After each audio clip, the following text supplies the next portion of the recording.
सांगतं ज्या ठिकाणी एखाद्या व्यवसायाचं ज्ञान तुमच्या जवळ नसतं त्यावेळी तुम्ही त्या व्यवसायात निश्चित तोट्यामध्ये, हे काळ्या दगडावरची रेष आहे, बरोबर आहे.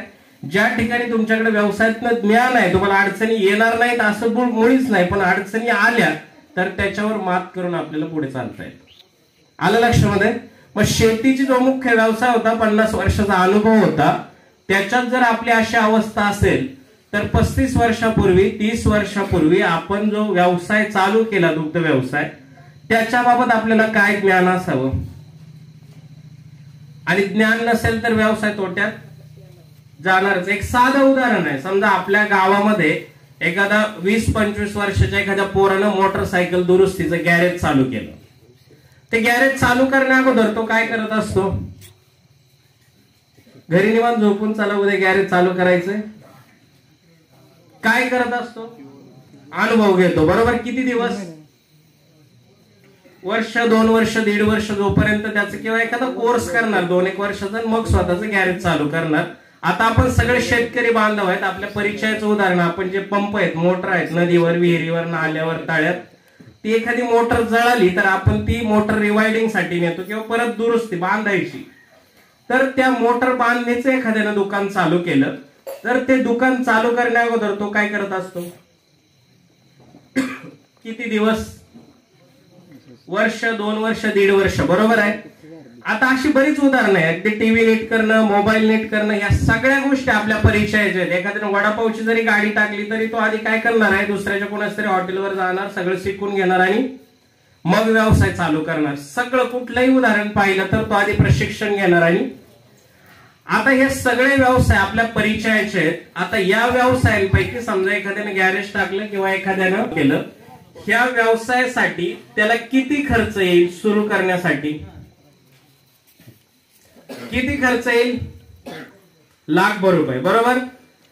आता 1 लाखाचा त्याचा व्यवसाय, त्याच्यासाठी त्याने किती काळ प्रशिक्षण घेतलं? 2 वर्ष, बरोबर आहे. आपली एक गाय किती लाखाची आहे? 1 लाखाची, बरोबर. आपल्याकडे गाय आहे किती?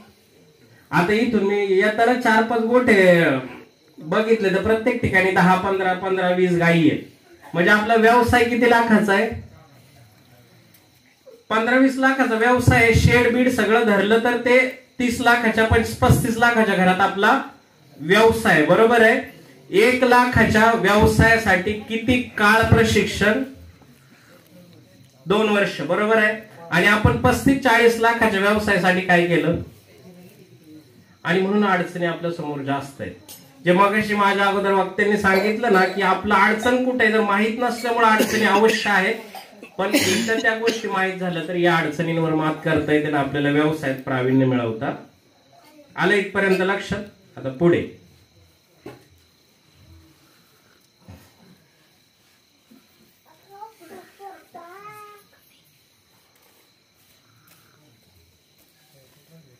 आता सर्वसाधारण जर विचार केला आपल्या भागाचा, एक 35-40 वर्ष सोडून द्या, पण 25 वर्षच आपण मागे गेलो तर आपल्या जवळपास 6-7 जिल्ह्याचा जर सगळा डाटा पाहिला, सगळी तपासणी केली तर 25 वर्षापूर्वी जर मागे जाऊन पाहिलं तर जवळपास सरासरी आपल्या गायींची लागायची 10 लिटर दिवसाला. त्याही आपल्या शेतकऱ्यांकडे 20 लिटर पासून 35 लिटर पर्यंत दूध देणाऱ्या गायी आपल्या भागात होत्या. दुर्दैवानं त्या गोठ्यावर आता 18-20 लिटरच्या पुढे गायी जात नाही. शेतकरी आपण त्याच्यातच खुश आहे, बरोबर आहे. तर त्यावेळची परिस्थिती जर पाहिली तर सरासरी दूध उत्पादन होतं दिवसाला 10 लिटर. आणि आज 25 वर्ष पुढे येऊन जर पाहिलं आणि आज सगळा हिशोब परत लावला तर आजही गोठ्याचं गायीचं सरासरी उत्पादन किती आहे दिवसाचं? 10 लिटर. त्यात एचएफ असतील तर 10 लिटर, बाकीच्या असतील तर ते 7-8 पर्यंत पण येतं किंवा त्याच्यापेक्षा कमी येऊ शकतं, बरोबर आहे. 25 वर्षापूर्वी किती आहे? बरोबर आहे. म्हणजे आहे त्या गायींमध्ये 4 पट उत्पादन ते लोक त्यांनी वाढवलं, बरोबर आहे. व्यवसाय का परवडतो? कारण उत्पादनात वाढ झाली. अशी काय क्रांती झाली असावी 1,500-2,000 किलोमीटरवर की जे आपल्याकडे घडलं नाही? काय झालं असावं? ब्रीडिंग बरोबर हे पुढच्या मागच्या सगळ्यांसाठी आहे. काय केलं असावं? चारा व्यवस्थापन, अजून ब्रीडिंग वर काम, अजून सगळ्यात महत्वाची गोष्ट त्या लोकांना ह्या गोष्टींची माहिती मिळाली, प्रशिक्षण मिळालं. प्रशिक्षण मिळाल्यानंतर त्यांनी त्याची अंमलबजावणी आपल्या गोठ्यावर करायला चालू केली.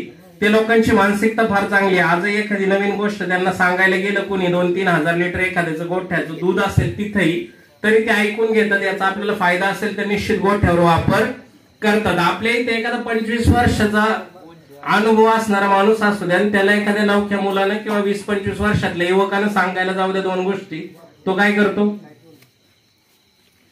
तुझं जेवढा वय, तुझं जेवढं तेवढा माझा, तू काय सांगणार आहे मला, बरोबर आहे? ही आपली मानसिकता व्यवसायासाठी फार घातक आहे. ही त्या लोकांची बदलली. त्या लोकांनी जे प्रशिक्षण घेतलं त्याचा वापर गोठ्यावर चालू केला. त्या लोकांनी प्रशिक्षणातून ब्रीडिंगवर काम चालू केलं, चारा उत्पादन वगैरे सगळ्याच गोष्टींवर. पण ब्रीडिंगवर काम करण्यासाठी सगळ्यात जास्त वेळ लागतो.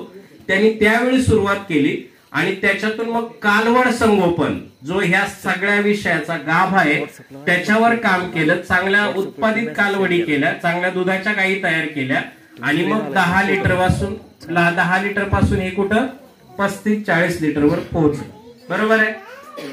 आता पंजाबची आणि परिस्थिती आपली पाहिली, जर भौगोलिक परिस्थिती पाहिली, वातावरण पाहिलं, तर कुठलं अनुकूल आहे व्यवसायासाठी? अनुकूल वातावरण कुठं आहे? महाराष्ट्रात आहे, हे सगळ्यांना माहित आहे, बरोबर आहे?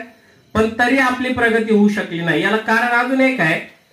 पूर्वी आपल्याकडे सुद्धा मी मगाशी म्हटल्याप्रमाणे आपल्या शेतकऱ्यांकडे 25 वर्षापूर्वी आपल्या भागामध्ये 22 लिटर पासून 35 लिटर 38 लिटर पर्यंत दूध देणाऱ्या गायी होत्या, बरोबर आहे? त्या गायींपासून कालवडी, हे वास्तव आहे बरं आपल्या भागाचं, त्या गायींपासून कालवडी सुद्धा जन्माला आल्या. पण त्या परिस्थितीमध्ये कालवड सांभाळायची कशी हे लोकांना माहित आजही नाही, तर तेव्हा माहित असण्याचा प्रश्न येत. आणि मग ती कालवड चांगली आहे बाबा, तिला सांभाळ, आई चांगली दूध देते, आता तिला कुठलं इंजेक्शन होतं काय त्याचे कुठंच गणना. आता ती कालवड त्या शेतकऱ्यानं त्याच्या परीनं सांभाळली का, तर आई चांगलं दूध देते. मग ती कालवड सांभाळली. आता त्यावेळेचा काळ आठवा, साधारण 25 वर्षापूर्वी. ती कालवड पहिला मास दाखवायला किती वर्षाची झाली? 25 वर्षापूर्वी, 20 वर्षापूर्वी 3 वर्ष, बरोबर आहे? आता 3 वर्ष झाली आणि तिला पहिला मास दाखवला आपण. मग ती माझ्यावर आल्यावर तिला चेक केली आणि आपल्या लक्षात आलं की तिची पिशवी लहान आहे. आता त्या कालवडीनं माझं जर 3 वर्षानं दाखवलं, याचा अर्थ पिशवीची वाढ होण्याचा काही विषय राहिलेला, तिचं संगोपनच तसं झालंय, त्याच्यामुळे तिची वाढ नसणारच आहे. मग त्या पिशवीची वाढ होण्यासाठी परत 6 महिने आपल्याला त्याच्यावर खर्च करावे लागले आणि मग 3.5 वर्षाची ती कालवड झाली आणि कालवड गाभण. मग आता ती खाली कधी होईल? जवळपास 4.5 वर्ष, बरोबर आहे? आणि खाली झाल्यावर तिनं पहिल्या वेताला दूध किती दिलं? हे वास्तव आहे बरं, हे बऱ्याच जणांनी अनुभवलंय. पहिल्या वेताला दूध किती दिलं? 12-13 लिटरच्या पुढे कालवड गेली. मग प्रत्येक शेतकरी स्वतःच्या अर्थशास्त्रात हुशार असतो. त्यानं हिशोब केला, हिला 3.5-4.5 वर्ष सांभाळली, खाऊ पिऊ घातलं, खर्च केला आणि हिनं पहिल्या वेताला दूध किती दिलं? 12-13 लिटरच्या पुढे ही गेली. आणि मग त्यावेळी शेतकऱ्यानं बाजारात 20 लिटरची गाई आणि जिला 8 दिवस वेळ आहे खाली व्हायला किंवा जनायला 8 दिवस टाइम आहे, ती गाय किती रुपयाला मिळते याचा अंदाज घेतला. काय लक्षात आला असेल त्याच्या? काय लक्षात आला असेल त्याच्या? हे घरचं सांभाळण्यापेक्षा शिवाय 8 दिवसात दूध, आणि दूध किती देणार ते? 20 लिटर, बरोबर आहे? मग अशा परिस्थितीमध्ये शेतकरी, हे आपल्या भागाचं वास्तव आहे. वास्तव फटका कुठं बसला तर इथं आहे. मग अशा परिस्थितीत शेतकऱ्याला घरच्या कालवडी सांभाळेल का गाई विकत घेईल? आणि आजही महाराष्ट्रात चित्र तेच आहे. पंजाबमध्ये सगळ्यात जास्त महाराष्ट्रातील माणसं आहे गाई घ्यायला. आजही 80% लोक गाई आणायची, 4 वेत काढायची आणि विकून टाकायची. गाई सगळ्यात जास्त दूध कुठल्या वेताला देते? 5व्या, बरोबर आहे? आणि 5व्या वेताला आपली गाय कुठे आहे? शेतकऱ्याचा नाद करायचा, हे वास्तव आहे बरं. मग हे पंजाबच्या लोकांनी 12-13, 22 वेतापर्यंत गाय सांभाळतात, तेव्हा ती गाय परवडते, बरोबर आहे. आता हा माझा समजा लॅपटॉप आहे, याला 6 वर्ष झाली, तेव्हा मी घेतला 25,000 रुपयाला. आता हा 25,000 रुपयाला 6 वर्ष मी वापरला, 25/6 म्हणजे एका वर्षाचं कॉस्टिंग किती आलं? 4,000 रुपये, बरोबर. आता हा लॅपटॉप मी 2 वर्ष वापरला असता तर एका वर्षाचं कॉस्टिंग काय पडलं असतं?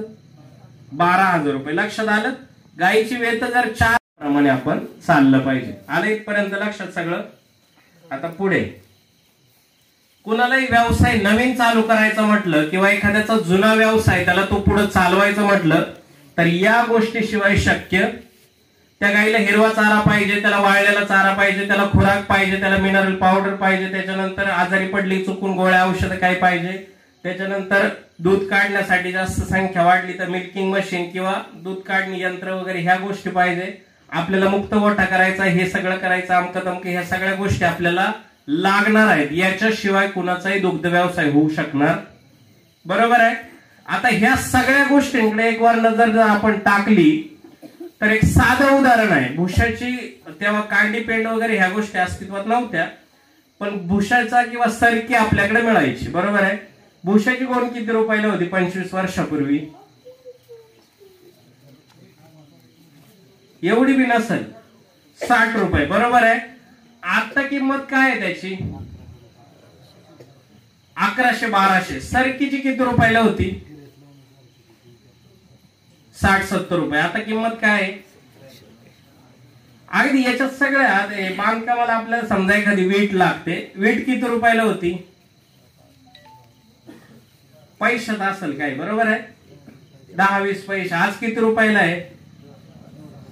ह्या सगळ्या जर गोष्टी पाहिल्या सगळ्या, तर ह्या सगळ्या गोष्टींच्या किमती जर 25 वर्षात आपण पाहिल्या ना तर यांच्या किमतीमध्ये जवळपास 20 ते 25 पटीनं वाढ झाली. टक्के नाही म्हणत बरं मी, 20 ते 25 पट यांच्या किमती वाढल्यात.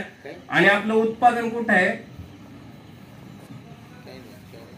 हा, तो तर मुद्दा आहेच, पण आता दुधाला दर वाढवणं आपल्या हातात नाही. पण पंजाबवाल्यांनी इथं जर आपलं 10 लिटरच्या ऐवजी 40 लिटर असतं तर आपली अडचण असते. आता हे 25 वर्षात त्यांनी साध्य केलं, पण आपल्याला झालं. आपली अडचण कुठे झाली 25 वर्षात? हीच अडचण झाली की ज्या गोष्टी आपल्या हातात नाही त्याच्यावर आपण जास्त गिरवत बसलो, आणि ज्या गोष्टी आपल्या हातात होत्या, वास्तविक पाहता जर आपलं 20 लिटर दूध आहे तर त्याला 1 रुपये आपण दर वाढून घेण्यापेक्षा म्हणजे दिवसाला किती 20 रुपये आपण वाढून घेऊ, बरोबर आहे. पण लक्षपूर्वक जर अजून व्यवसाय केला तर त्या 20 लिटर दुधाचे आपण 22-23 लिटर पर्यंत दूध काढू शकतो, बरोबर आहे. गायीला चांगला आहार दिला किंवा काही दिलं तर आपल्या लक्षात येतं गाय 3-4 लिटरनं दुधाला वाढली, बरोबर. म्हणजे दुधाला वाढली याचा अर्थ तिच्या क्षमता आहे, पण आपल्याला ते काढता येत. मग 3 लिटरचं लॉस जरी धरलं तरी एवढ्या वर्षात लॉस किती झाला? आपल्या हातात ही गोष्ट होती, पण याच्याकडे दुर्लक्ष झालं ना आपल्याला आता तो व्यवसाय परवडत. त्या लोकांनी ज्या गोष्टी आपल्या हातात आहे त्याच्यावर काम केलं. इथं आता त्यांचं चित्र 10च्या ऐवजी 40 आहे ना आपलं किती आहे? आता ही परिस्थिती लक्षात आली. आता जर यांच्या किमती पाहिल्या नाही, खालचं पाहिलं तर याचा ताळमेळ बसणार. आता तो ताळमेळ नाही बसला तर काय करायचं? व्यवसाय बंद करायचा? शक्य नाही, बरोबर आहे. मग ह्या व्यवसायाला सुधारण्यासाठी आपल्याकडे वेळ. आता भले 25-30 वर्षात आपल्याला नाही करता आलं, पण आता लक्षपूर्वक जर केलं तर पुढच्या 3-5 वर्षात तुम्हाला जी प्रगती तेव्हा नाही करता आली ती आता करता येईल. यासाठी आता हे सगळा भूतकाळ मला तुम्हाला सांगितलं. आता याच्या पुढे आपल्याला काय करायचं काय नाही हे सगळं जाणून घेऊ. इथपर्यंत सगळ्यांच्या लक्षात आलं? याच्यात काय अडचण? हे सगळं आपल्या परिसराचं वास्तव आहे, हे सगळ्यांनी अनुभवलेलं आहे ह्या सगळ्या गोष्टी. आता पुढे आता जी अडचण आहे ना आपली मगाची, आता इथं अडचण आहे. ही 2 चित्र आहेत आणि एकाच गावातली आहेत आणि 1 वर्षाच्या मध्ये झालेले हे बदल आहे. काय फरक दिसतोय? 2017 साली मी काम करायला जेव्हा चालू केलं की अडचण कुठे आहे त्याच्यावर आपण काम करून, तेव्हा ही 6 महिन्याची कालवड आहे. लाखनगाव आमच्याकडे आंबेगाव पुणे जिल्ह्यातलं तिथली ही आहे. 6 महिने वय आहे, बरोबर आहे. वजन किती आहे? 92 किलो. आता ही कालवड लागायला किती वर्ष जाईल? जी मगाशी आपण परिस्थिती पाहिली होती ना, 2.5-3 वर्ष हिला लागायला, बरोबर. आता आपण जर कालवड गाभण राहून खाली होईपर्यंत आजच्या परिस्थितीत आपण ज्या पद्धतीने सांगतो 70-80 हजार रुपये खर्च होतो, 70,000च धरा. 70,000ने जर धरलं तर पुढचे 2 वर्ष जर वाढले, आपले 2 ते 3 वर्ष वाढतात या पद्धतीने संगोपन केलं तर 70 ते 80 हजार रुपये वर्षाचा खर्च धरला तर 3 वर्ष आपले जास्तीचे गेले. लॉस कितीचा झाला? 2,10,000 रुपये एका कालवडी मागे. बरोबर आहे. आपल्याकडे 4 कालवडी असतील तर लॉस किती झाला? हा 1 रुपये 2 रुपये रेट पेक्षा फार मोठा आहे, पण ते आपल्याला कधी लक्षात येत. आता हे त्याच गावातली चित्र आहेत जेव्हा आपण तिथं काम करायला चालू, वेगळं काहीच केलं नाही. शेतकऱ्याला फक्त प्रशिक्षण, ज्या गोष्टी पद्धतीने संगोपन करायचे त्या सांगितल्यात. ही किती महिन्याची कालवड आहे? वजन किती आहे? तिला असं काही पोट बीट कुठं काय केस वाढलेली दिसतात आहे? बरं, ही कालवड किती महिन्यात लागेल? 12 महिन्यात. आणि 12 महिन्यात ती लागलीच पाहिजे. बरोबर आहे, त्याशिवाय ती परवडत. ही 12 महिन्यात लागेल. पहिल्या वेळेला दूध कसं देईल? आपला व्यवसाय इथं चांगल्या पद्धतीने नफ्यात येणार आहे. बरोबर आहे. आपला व्यवसाय इकडे नफ्यात येणार आहे. बरोबर आहे का? हाय, सगळं व्यवस्थित आहे ना? आणि ही आपल्याला प्रगती करायची. आलं इथपर्यंत लक्षात? आता पुढे, आता कालवड संगोपन हा या व्यवसायाचा गाभा आहे. पंजाबच्या लोकांनी ते केलं. ते जे पुढारलेत ना, ब्रीडिंग वगैरे आपण म्हणतो ना, ब्रीडिंगचं, हे ब्रीडिंगच्या पुढचा टप्पा फक्त ब्रीडिंगचा. या व्यवसायातला गाभा काय? कालवड संगोपन. म्हणजे घरच्या चांगल्या गायी पण तयार होतात. ज्या जुन्या झाल्यात कमी दुधाच्या त्या गायी काढता येतात, नवीन गायी आपल्या चालू होतात. एखाद 2-3 कालवडी जास्तीच्या असतील तर 1-1 लाख रुपयाला त्या विकल्या तर 3 लाख रुपये तो वर्षाकाठी नफा आला. आलं का लक्षात गणित? आता कालवड संगोपन हा गाभा आहे. कालवड संगोपन आपल्याला करायचंय. सुरुवात कुठून करायची किंवा काय करायला पाहिजे किंवा आपण काय करतो, काय करायला पाहिजे? ही पण 3 महिन्याची कालवड आहे बघा. वजन किती आहे? 115 किलो. ही त्याच भागातली चित्र आहेत. मगाशी मी दाखवलं ना, ती तशी परिस्थिती होती, आता बदलली. हे त्या भागात होऊ शकतं, हे याही भागात होऊ शकतं. काही अवघड नाही त्याच्यामध्ये. बरोबर आहे. आता कालवड संगोपन आपल्याला करायचं. सुरुवात कुठून करायला पाहिजे? हे अशी चित्र दिसली की जरा बरं वाटतं की आपल्याही कालवडाचा फोटो आहे व यांच्याकडं. किती जणांकडे अशा कालवडी? 70-80% लोकांकडे अशा कालवडी. आता अशा कालवडी पाळून काही उपयोग नाही. ते वाढतही नाही लवकर, ते वयातही येत नाही. बरं, ही अडचण कशाची आहे? डबरं होणं. ही अडचण माहिती आहे तुम्हाला काय? डबऱ्या का होतात कालवडी? पाणी, जंत. 25 वर्ष आपल्याला ही सगळी चुकीची माहिती एवढी ठासून भरली ना आपल्या मेंदूमध्ये. त्याचा काडी मात्र संबंध, डबरं होण्याचा, जंताचा, पाण्याचा काडी मात्र संबंध नाही. आपल्याला कोणी सांगितलं हे सगळी चुकीचीच माहिती प्रवाहित होत चालली. बरोबर आहे. म्हणून आपल्या जे आपलं आता बोर्ड बनवलं होतं ना याचा, भाषणाचा, व्याख्यानाचा, त्याच्यात ते टायटल तुम्ही वाचला असेल की दुग्ध व्यवसायातील गैरसमज आणि त्याच्यामुळे होणारे. किती मोठा गैरसमज आहे, किती वर्षाचा आहे? 50 वर्ष, 25 वर्ष. बरोबर आहे. आता हे डबरं होण्यामागची कारण काय? एक साधं उदाहरण आहे. जोपर्यंत वासराला दूध चालू आहे तोपर्यंत वासराचं पोट वाढलेलं आपल्याला दिसत. पण एक गोष्ट आपल्या लक्षात येते की दूध बंद केलं की पुढच्या 15 दिवसात त्याचं पोट दिसायला लागतं. हा शेतकऱ्यांना अनुभव आहे, बऱ्याच जणांना अनुभव आहे. बरोबर आहे. मग का असं होतं? असं दुधात काय बुवा? जंताचं औषध आहे. मग दुधात काय घटक असावे ज्याच्यामुळे ते वासरू डबरं होत नाही? आपण विचार अशा पद्धतीने करत नाही. आज मी तुम्हाला विचार करायला भाग पाडतोय. तुम्हाला ते वाटतं की आता हे सोपं आहे, फक्त इथून माग आपल्याला सांगितलं गेलं नाही आणि फार सोपं आहे, काहीच अवघड नाही. या सगळ्या गोष्टी होतात. तर दुधामध्ये काय घटक आहे की ज्याच्यामुळे वासरू डबरं होत नाही? प्रोटीन. बरोबर आहे. प्रोटीन किंवा ज्याला प्रथिनं म्हणतात, जी प्रथिनं वासराच्या स्नायूसाठी किंवा आपल्याही स्नायूसाठी बळकटी देण्याचं काम करतात, शरीराला गरजेचे असतात. आता जोपर्यंत दूध चालू आहे तोपर्यंत ती प्रथिनं त्याला मिळत असतात. दूध बंद केल्यानंतर शेतकरी त्याला कुट्टी, काही वाढ्याची कुट्टी टाकतात किंवा दुसरं काहीतरी त्याला खायला चालू करतात. तिथं काप स्टार्टर वगैरे त्याची कांडी पेंड मिळत नाही, त्याला प्रथिनं मुबलक प्रमाणात मिळत, आणि प्रथिनं न मिळाल्यामुळे त्याचे जे स्नायू आहेत त्यांना ताकद राहत नाही. बरं, आता त्याला ताकद स्नायूंना राहिली नाही तर डबरा होण्याचा काय संबंध? तर याचं पुढचं स्पष्टीकरण असं आहे, मागचे लक्ष द्या. त्याचे दोन्ही पाय जर पाहिले तर त्यांचा सगळा भार हाडांवर आहे, तिथं स्नायूंवर भार नाहीये.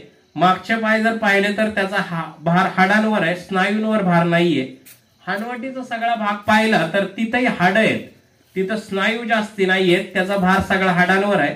मात्र छातीपासून अगदी मागेपर्यंत जर तुम्ही पाहिलं हा भाग सगळा, तर याच्यामध्ये कुठल्याही प्रकारचं हाड नसतं, हे सगळं स्नायू असतात खाली, आणि सगळ्यात वजनदार भाग आहे त्याचा पोटाचा. आणि मग प्रथिनं कमी मिळाल्यामुळे या स्नायूंची ताकद कमी होते, ते स्नायू कमकुवत होतात आणि वरचा प्रचंड भार त्या स्नायूंना पेलवत नाही, आणि म्हणून ते अशा ताणल्यासारखे होतात, आणि याला म्हटलं जातं वासराचं डबरं होणं. गेल्या 25 वर्षात आपल्याला ही गोष्ट माहित होती? तुम्ही तरुण मंडळी माहित होते? आता हे क्लिअर करायचं असेल तर याला प्रॉब्लेम हाय प्रथिनांचा, बरोबर, कमतरता. मग याला जंताची औषधं पाजून भागेल? याला प्रथिनं जी पाहिजे ती आपल्याला त्याला दिली गेली की ते 15-20 दिवसात, महिनाभरात पूर्ण क्लिअर होतं. आता याच्यामध्ये अशी जी वासरं असतील यांना काय करायचं, तर पहिला आधी जंतचा डोस यांना देऊन घ्या. होमिओपॅथिक जंतनाशक आहे, डीवर्मो, एकदम चांगले रिझल्ट आहेत, ते वापरायचं. त्याच्यानंतर काही होमिओपॅथिक औषध आहेत, अल्फा लिव्हर 40, ते पण मी दाखवतो तुम्हाला.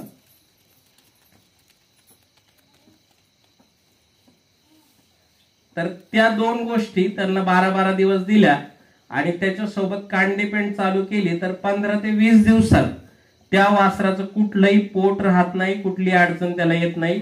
हे औषध आहेत, हे सगळे शरीरातले जंत साफ करतं. हे का वापरायचं मी सांगतोय म्हणून करायचं नाही, तर हे सगळे जंत साफ करतं. जंतांच्या सगळ्या अवस्था आहेत, अंड्याची अवस्था, पिलाची अवस्था, प्रौढ अवस्था, प्रौढ नर, प्रौढ मादी, हे सगळं एकाच वेळी साफ करतं. आणि हे सगळ्या प्रकारचे जंत शरीरामध्ये, चपट्याकृमी असतील, गोलकृमी असतील, पर्णकृमी असतील, पट्टकृमी असतील, ह्या सगळ्या गोष्टी एकाच वेळी साफ करतं.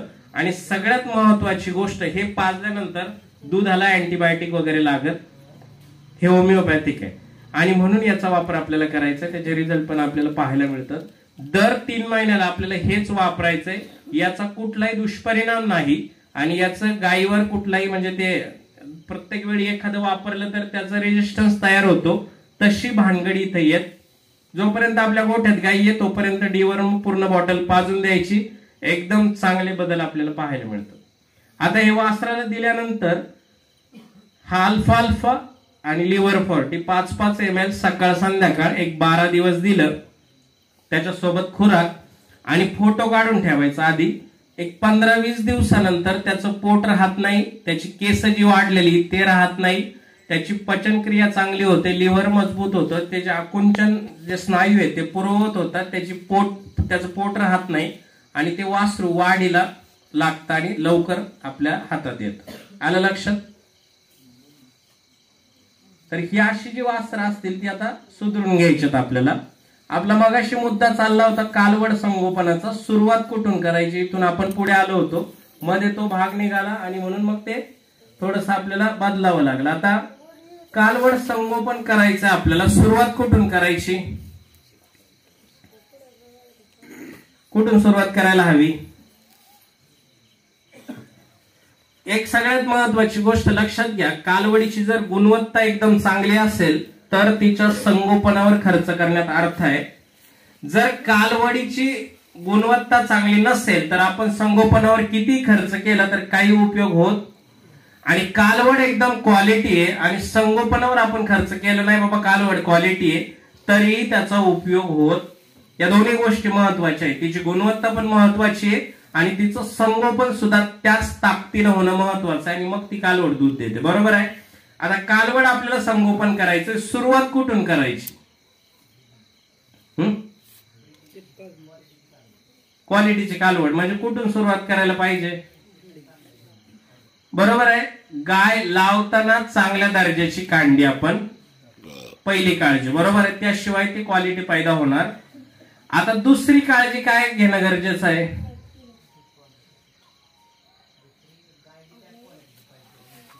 गाय त्या क्वालिटीच्या, त्याच्या पुढचा टप्पा झाली पाहिजे, बरोबर आहे. आता त्याच्यानंतरचा टप्पा येतो गाय आटवल्यानंतर जे 3 महिने आहेत सगळ्यात महत्वाचे, तिथेही काळजी घेणं गरजेचं आहे. गायीचं सगळ्यात आयुष्यातला चांगला किंवा सुवर्ण काळ ज्याला म्हटलं जातं तो आहे गाय आटविल्यानंतरचे 2 ते 3 महिने. आणि वास्तविक पाहता इथंच लोकांना माहित नसतं, इथं अडचण येते, इथं लोक कमी पडतात आणि मग गाय वेल्यानंतर आपली 10,000 रुपये दिवसाला खर्च करण्याची तयारी असते. पण अगोदर खर्च करायला 2,000 जरी म्हटलं तरी आपल्याला ते परवडत. अशा पद्धतीने व्यवसाय एकंदरीत सद्यस्थितीत चालू आहे, बरोबर आहे. आता गाभण काळ हा गायीच्या आयुष्यातला सुवर्ण काळ आहे. मला बरेच लोक फोन करतात, गाई व्याली दूध वाढवण्यासाठी काय करायचं? व्याल्यानंतर गायीचं दूध कधीही वाढवता येत. गायीचं दूध वाढवायचं असेल तर कधी काम करावं लागतं? गाभण काळात शेवटचे 2 महिने. आता या काळात आपलं संगोपन काय होतंय ते थोडक्यात मी सांगतो, एकदम सोपं आहे, फक्त आपल्याला माहित नसतं. तर आपण गाय आटवल्यानंतर 80% लोक काय करतात?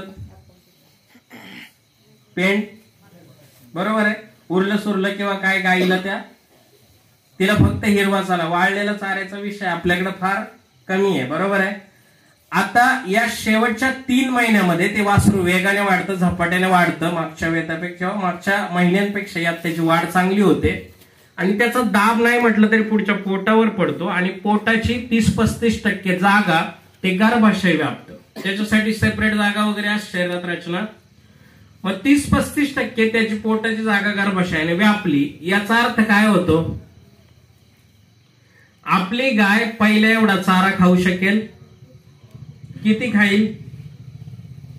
तेवढा कमी खाणार आहे जेवढं गर्भाशयाने व्यापलंय, बरोबर आहे. आपण तिचा खुराक बंद केला, आपण तिला फक्त हिरवा चारा देतोय ज्याच्यामध्ये 75% पाणी आहे, बरोबर आहे. ते पाणी मूत्रातून निघून गेलं, गायीला उरलं किती? 25%. या 25% तिनं वासरू पोसायचं, पुढच्या वेतासाठी तयार व्हायचं, जार बाहेर टाकण्यासाठी तिनं तयार व्हायचं किंवा आजार होऊ नये म्हणून तिनं तयारी दाखवायची, कॅल्शियम कमी होऊ नये म्हणून तिनं तयारी करायची, की पुढच्या वेतात पूर्ण वेतभर दूध चांगलं मिळावं यासाठी तिनं तयारी करायची का? वेल्यानंतर गाभण राहण्यासाठी परत लगेच लागून जावी यासाठी ती गाय तयारी करेल. काय काय करेल ती याच्यामध्ये गाय, बरोबर. आता या काळामध्ये त्या गायीच्या शरीराचं सगळ्यात महत्वाचं कर्तव्य काय आहे? या काळामध्ये वासराची वाढ करणे, बरोबर आहे. गर्भाशयात असणारा वासरू आहे. आता हे आईच्या बाबतीमध्ये असू दे किंवा गायीच्या बाबतीमध्ये असू दे, ते मातृत्व आहे. ते असं म्हणत नाही की मालक खायला घालत नाही मग मी माझ्या बाळाला किंवा वासराला कसं काय देऊ, हा प्रकार तिथं नसतो. तो निसर्ग आहे. तुम्ही आपल्या गायीला खाऊ घाला, अन्यथा घालू नका. तिच्या शरीरात जे काही साठवलेली ऊर्जा आहे किंवा जे साठवलेले घटक आहे, जे व्याल्यानंतर तिला दूध देण्यासाठी, आजारी पडू नये म्हणून, प्रतिकार शक्ती चांगली राहावी म्हणून कामी येणार आहेत, हे घटक तिला पुढून मिळत नाही. मग हे घटक कुठे जातात? वासराच्या वाढीला, बरोबर आहे. आणि हे चांगले घटक त्या वासराला मिळतात, ते वासरू चांगलं पोचतं. महिनाभर किंवा 25 दिवस 20 दिवस राहिले की गायीच्या जरा बरगाड्या दिसायला चालू होतात. आपण शेतकरी तिथं जागा होतो आणि मग तिला खुराक दे, अमक दे, तमक दे, याचा काही उपयोग होत. हे लागू होण्यासाठी किमान पुढचा 1.5 महिना जातो. मग अशा परिस्थितीमध्ये आपण गायी सांभाळली आणि ती आता व्यायला झाली. आता ती विताना कशी विते? म्हणून आपल्याला टेन्शन त्याच्यामुळेच असतं गायी वेताना, कारण आपल्याला माहित असतं आपलं अफलातून नियोजन आधीच आहे, बरोबर आहे. आता अशा परिस्थितीमध्ये गायी सांभाळली की ती विताना तिला ते वासरू बाहेर टाकणे एवढी सुद्धा क्षमता अंगी. मग आपण आजूबाजूच्या शेजारी पाजारी 2-4 गोळा करणार, ते वासरू धरायचं, ओढून काढायचं, त्याच्यात ते वासरू बाहेर पडल्यानंतर ती गायी थोडीफार उरली सुरली दिसायची, ती एकदम बारीक होऊन जाते, अजून बारकाडे दिसायला चालू होतात. शरीरातला चांगला कस त्या वासराला मिळाल्यामुळे ते चांगलं पोसलं जातं. आणि मग ते वासरू बाहेर पडल्यानंतर शेतकऱ्यांचं एक वाक्य ठरलेलं असतं, वासरू चांगलं पोसलं आणि गायी खाली. आता आपलं नशीब चांगलं की ती वाचली, हेच मानावं लागेल, बरोबर आहे. आणि अशा गायीकडून आपण अपेक्षा करतो हे काय खायचंय तुला, काय खा पण दूध, बरोबर आहे. आता अशा पद्धतीने जर नियोजन केलं तर या गायीला विल्यानंतर खर्च किती करावा लागेल? अडचणीतच आहे. विल्यानंतर गळेश आलेला असतं, गाय जगेल मरेल याचा प्रश्न असतो. इतर शेतकऱ्यांची दिवसाला 5,000 रुपये, पार कुठं लॅबला रक्त तपासणं, काय करायचं, आमच्या इकडे ते लोखंड काढायला घेऊन जातात, तिकडे तिथपर्यंत जाण्याची तयारी असते, बरोबर आहे. पण गाय आजारी पडू नये म्हणून गाभण काळात 2-3 हजार रुपये खर्च आपल्याला जास्त वाटतो, बरोबर आहे. आता हे का होतं तर गाभण काळ किंवा हेतलं संगोपन आपल्याला माहित नाही. 3-4 वाक्य आहेत, त्याच्या पलीकडे काहीच नाही, बरोबर आहे. आता गाभण काळातलं संगोपन कसं करायचं तर मी मगाशी सांगितल्याप्रमाणे जर तिचा पोटाचा भाग गर्भाशय व्यापत चाललंय तर अशा परिस्थितीमध्ये जिथं जागा कमी आहे, मग अशा परिस्थितीमध्ये तिला चारा कुठला, पहिला भाग आहे चारा, नंतर खुराक वगैरे सगळ्या गोष्टी. तर जागा कमी आहे, अशा परिस्थितीमध्ये तिला चारा कुठला द्यायला पाहिजे, ज्याच्यामध्ये पाण्याचं प्रमाण जास्त आहे तो की ज्याच्यामध्ये पाण्याचं प्रमाण कमी आहे तो? पाण्याचं प्रमाण ज्याच्यामध्ये कमी आहे तो, बरोबर आहे. म्हणजे कुठला चारा द्यायला पाहिजे? पहिला बदल सगळ्यात सोपा हा करायचा, हिरवा चारा कमी करायचा, वाळलेला चारा वाढवायचा. आणि एका गायीवर प्रयोग करा, तुमच्या सगळ्या गोष्टी लक्षात येईल. 1 रुपया खर्च नंतर येत. आणि गाय मागच्या पेक्षा 3-5 लिटर 6 लिटर काही ठिकाणी 11 लिटर पर्यंत दुधाला जास्त चालते, डिलिव्हरी पण नॉर्मल होते. पहिला भाग चाऱ्याचा लक्षात आला, हिरवा चारा कमी करायचा, वाळलेला पहिला भाग. आता त्याच्यानंतर दुसरा भाग आहे तिला देणारा खुराक. हा गाभण काळातली कांडी पेंड तिला द्यायची. आता बरेचसे शेतकरी खुराक देतात पण ह्याच गायींचा खुराक तिला सरकी भुसा तिला काहीतरी घालायचा, म्हणजे आपण पैसा खर्च करतो पण त्याचा परिणाम जो दिसायचा तो आपल्याला दिसत, बरोबर आहे. आणि म्हणून गाभण काळातली कांडी तिला द्यायची ही. आणि शेवटी 20 दिवस ज्या काळामध्ये शरीरात चीक तयार होतो, तो चीक सगळ्या शरीरातून अर्क काढला जातो. हे 20 दिवस प्रचंड महत्वाचे आहेत, विण्यापूर्वीचे आणि विण्यानंतरचे सुद्धा. आणि म्हणून या 20 दिवसामध्ये ही खाली बॉटल दिसते बघा, हे होमिओपॅथिक आहे, बऱ्याच लोकांनी वापरले असेल कदाचित. स्विस आडर बुस्टर म्हणून औषध आहे ते नावाचं. 60 ml च्या बाटल्या आहेत, एका गायीला खर्च येतो 6 बॉटल, 960 रुपयाच्या पलीकडे 1 रुपये खर्च येत. एवढं द्यायचं, बाकी काही द्यायची गरज. आता हे मी सांगतोय म्हणून करायचं. आता याचे परिणाम काय होतात हे आपण लक्षात घेऊ. समजा एखादा व्यवसाय असेल त्याच्यात 1 रुपया मी लावला तर त्याच्यातून आपल्याला किती मिळतं हे सुद्धा आपण पाहिलं पाहिजे, बरोबर आहे. आता इथे समजा आपण 960 रुपये एका गायीला खर्च केला, त्याचे परिणाम फायदे काय काय होतात तर पहिली गोष्ट ते कासेवर काम करतं. कासेतल्या पेशींची संख्या किंवा कासेचा आकार चांगला तयार होतो, चांगल्या शिराबिरा दिसायला चालू होतात. कासेचा फक्त आकार वाढत नाही तर मागच्या वेतापेक्षा 4-5 लिटरनं सरासरी दूध उत्पादन त्या गायीचं वाढतं. वर खाली असणारे कमी जास्त चालणारे दुधाचे सड आहेत ते क्लिअर होतात. हा दुसरा भाग. त्याच्यानंतर जे जार पडण्याच्या समस्या आहेत किंवा गाय विताना अडचण येते, ह्या समस्या दूर होतात. गाय दुधाची लेवल धरून परत चालते, गर्भाशय सुद्धा लवकर साफ होतं, गायची नॉर्मल डिलिव्हरी सुटसुटीत होते, कुठलीही अडचण येत आणि दूध चांगलं निघतं. आता ह्या सगळ्या गोष्टी ज्या आहेत आणि याचा जर खर्च जर आपण पाहिला तर मी किती सांगितला, 960 रुपये आपण खर्च केला. फायदा कितीचा होऊ शकतो?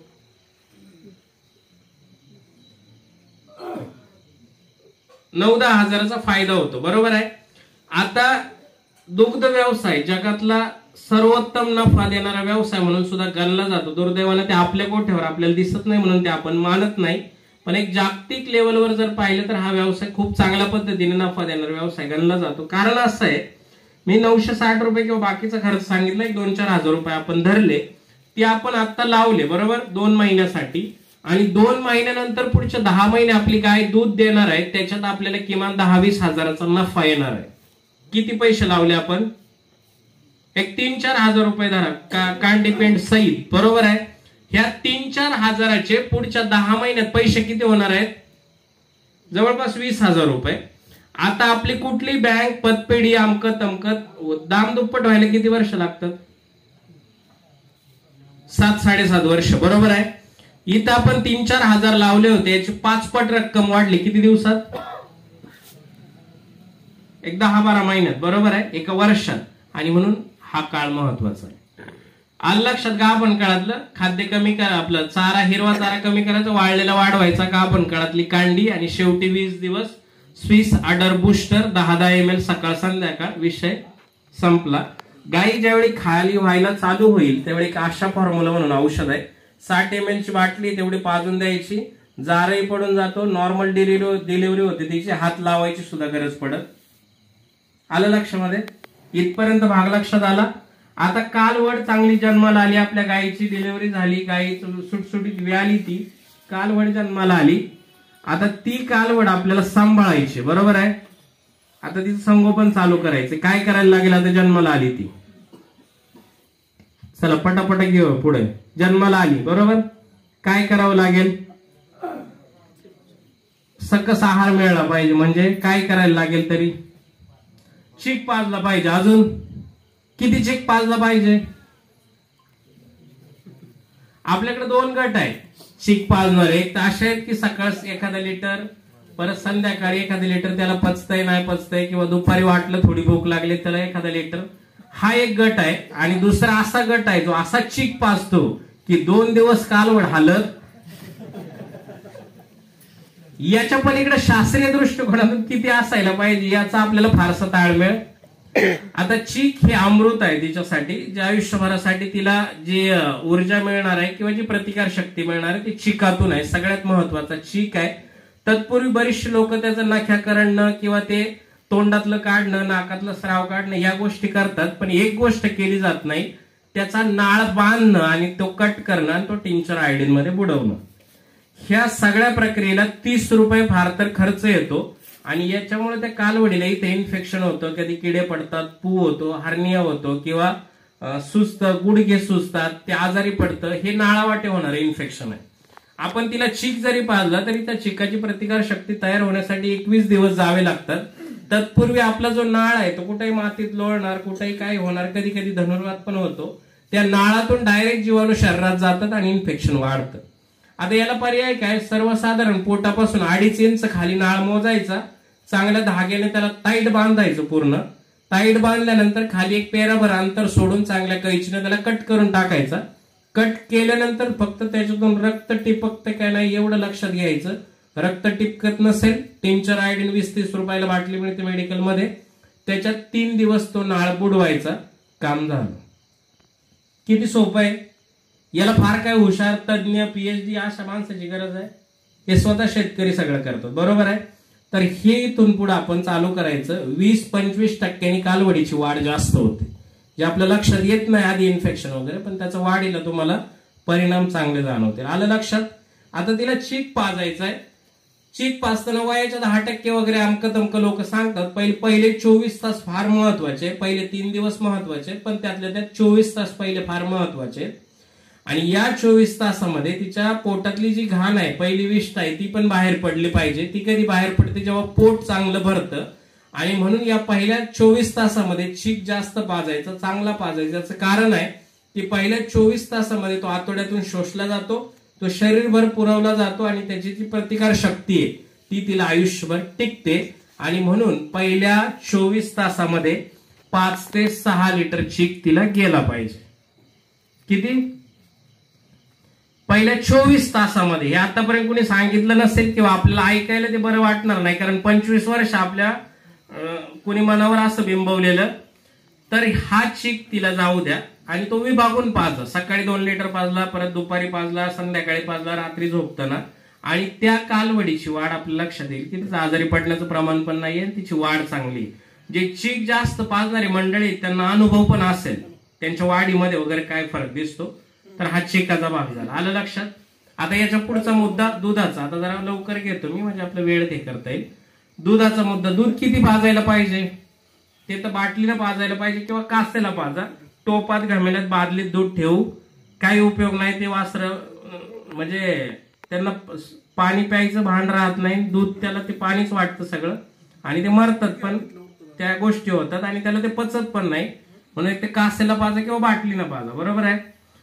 तर दूध पाजताना वजनाच्या 10% लोक सांगतात, पण वजनाच्या 10% किती दिवस? आता या पद्धतीने जर आपण संगोपन केलं तर दिवसाला सर्वसाधारण 800 ग्राम कालवड 900 ग्राम पर्यंत वाढतं. म्हणजे पहिल्या दिवशी 40 किलोची कालवड असेल तर दुसऱ्या तिसऱ्या दिवशी तिचं वजन किती असणार आहे? जवळपास 800-900 ग्राम ती वाढलेली असेल. आणि म्हणून त्याच्या परत 10% म्हणजे 80-90 ml दूध रोज वाढवायचं. आता हे किती दिवस वाढवायचं? सर्वसाधारण 12-13 दिवस. 12 दिवसाचं झालं की त्याला मुठभर त्याची कांडी पेंड येते काप स्टार्टर नावाची, ती चालू करायची मुठभराने. जसं खायला लागेल तशी ती वाढवायची. आणि ती कांडी पेंड ज्या दिवशी आपण चालू करू त्यानंतर दूध वाढवायचं नाही. जशी कांडी पेंड ते खायला लागेल त्यानंतर दूध 50 ml, 60 ml, 70 ml कमी कमी करत चालायचं. ज्या दिवशी आपली कालवड ती कांडी पेंड 1 किलो खाईल त्या दिवशी दूध पूर्ण बंद करून टाकायचं.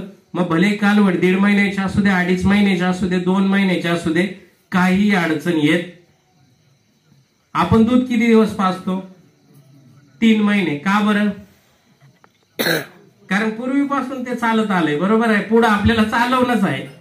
तर हा भाग आहे. आता याच्यात लक्षात घ्या, ही कांडी पेंड जी आपल्याला देतो ना वासरांना, याचा जर भाव पाहिला तर एक 40 रुपये धरा. आता ही कांडी पेंड ज्या ठिकाणी 1 किलो कालवड खाते त्यावेळी तिचं दूध बंद होतं आणि ज्या गोठ्यांवर फक्त दुधावर कालवडी सांभाळल्या जातात यांचा आम्ही अभ्यास केला तर 1 किलो कांडी पेंड खायला लागल्यावर आपण 3 लिटर दूध कालवडाचं बंद करू शकतो. म्हणजे 3 लिटरचे पैसे किती झाले? 120 रुपये, बरोबर? नाही, 90 रुपये. तर 90 रुपयाचं काम किती रुपयात होत आहे? 40 रुपयात, बरोबर आहे. आणि म्हणून या पद्धतीने तिला खाद्य चालू करायचं. आता सगळ्यात महत्वाचा भाग पाण्याचा. पाणी कधी तिला पाजायला चालू केलं पाहिजे? आपण कधी पाजतो? 3 महिने पाजत. इकडे किती दिवसात पाणी पाजतात लोक? आता वास्तविक पाहता जे कालवडीचं चारा पचवणारं पोट आहे ना त्याच्या वाढीसाठी ते पहिल्या 3 महिन्यात वाढतं आणि त्याच्या वाढीसाठी पाणी गरजेचं आहे. आणि दुर्दैवानं आपण 3 महिने पाणी पाजत, बरोबर आहे. आता शेतकरी पाणी का पाजत नाही त्याचं कारण एक आहे की शेतकऱ्याला खात्री असते बादली भर ठेवलं तर ते मरल पण माग सरणार. आता पाणी पहिल्या 7 ते 8 दिवसात किंवा फार फार तर आठवड्याभरात त्याला पाजायला चालू करायचं. बाटलीने दूध पाजा, बादली भर पाणी त्याच्या समोर ठेवा, एखादा गोट पित आणि ते निघून जातं. फार पाणी पित आपण त्याला सवय लावली, त्याला धरायचं आणायचं, ते पित नसेल तरी 2 बोट त्याला बुडवायची, नाहीतरी वर पण त्याला दूध प्यायला बादलीत, बरोबर आहे. तर ही पद्धत चुकीची आहे. पाणी त्याला पाजू. जंताचा पहिला डोस 10व्या दिवशी देऊन टाकायचा, डीवर्म मग सांगितल्याप्रमाणे. आणि त्याच्यानंतर दर 1 महिन्याला 6 महिन्यापर्यंत त्याला जंताचे डोस द्यायचे. आलं इथपर्यंत लक्षात? खुराक त्याला 12व्या दिवशी मी मग सांगितल्याप्रमाणे वाढवायचा, दूध बंद करायचं, 3 महिन्यापर्यंत तो चालू द्यायचा, नंतर बदलायचा. शिंगे जे आहेत 15-20 दिवसाच्या किंवा 20 दिवसाच्या आतमध्ये शिंग कळ्या त्यांच्या जाळून घ्या. क्रीमनं वगैरे पण खूप चांगल्या पद्धतीने होतात. व्यवस्थित ते कट करायचं, कैचीनं मोकळं करायचं सगळं. आजूबाजूला व्हॅसलिन किंवा कोलगेट लावा म्हणजे ते कातडीला टच होत नाही, ते वासराला वेदना होत नाही, व्यवस्थितरित्या शिंग कळ्या जळून जातात. इथपर्यंत लक्षात आलं? 3 महिन्याचं नियोजन. आणि या कमीत कमी 2.5-3 महिन्यापर्यंत किमान 2.5 महिन्यापर्यंत त्याला कुठलाही चारा, कुट्टी, वाढी हा प्रकार देऊ. कारण चारा पचवणारं पोट त्याचं 3 महिन्यापर्यंत तयार होत आणि चारा देऊन उपयोग. जे चाऱ्यात घटक आहे किंवा ते पोट वाढीसाठी घटक आहेत ते खुराकात असतात, त्याच्यामुळे तो खुराक त्याला मिळाला, त्याची वाढ उत्तमरित्या होते. इथपर्यंत लक्षात आलं? आता पुढचं सोपं आहे, महत्वाचा भाग आहे. आता 3 महिन्यापर्यंत पाहिलं असं नियोजन केलं तरी अशी चित्र दिसायला चालू होतील आपल्या भागामध्ये. आणि फोटो काढून ठेवायचे. मी सांगतोय म्हणून नाही, फोटो हे समोर असे पुरावे दिसले पाहिजे, बरोबर आहे. आता 4 ते 8 महिने या काळामध्ये कालवडीच्या कासरीला पेशी निर्माण होत असतात, बाळकास तयार होत असते, तिचा बांधा मजबूत होणं गरजेचं आहे. गर्भाशयाच्या वाढीसाठी सुद्धा इथून सुधारणा होणं गरजेचं आहे. आणि म्हणून या 4 ते 8 महिन्यामध्ये चांगला चारा तिला चालू करायचा. जे काप स्टार्टर नावाची कांडी होती ती हळूहळू कमी करायची आणि काप ग्रोवर नावाची कांडी तिला चालू करायची. या काळामध्ये जर पोटबीट दिसत असेल किंवा दर 3 महिन्यातून 2 महिन्यातून अल्फा अल्फा लिव्हर 40 मी मग अशी सांगितलं. आणि दूध गंगा टॉनिक तिला 10-10 ml चालू ठेवायचं. 4 ते 8 महिन्यातला काळ फार सोपा आहे, पण कासेच्या ज्या पेशी आहेत त्या निर्माण होणं महत्वाचं आहे. इथं जर कासेवर चांगलं काम झालं तर भविष्यात मास्टायटिसचे प्रॉब्लेम सुद्धा कमी होतात आणि गाय दूध चांगलं देते. पण काम कधी करायचंय? 4 ते 8 महिने, बरोबर आहे. पुढे आता हे काम केल्यानंतर सर्वसाधारण अशी चित्र दिसतात.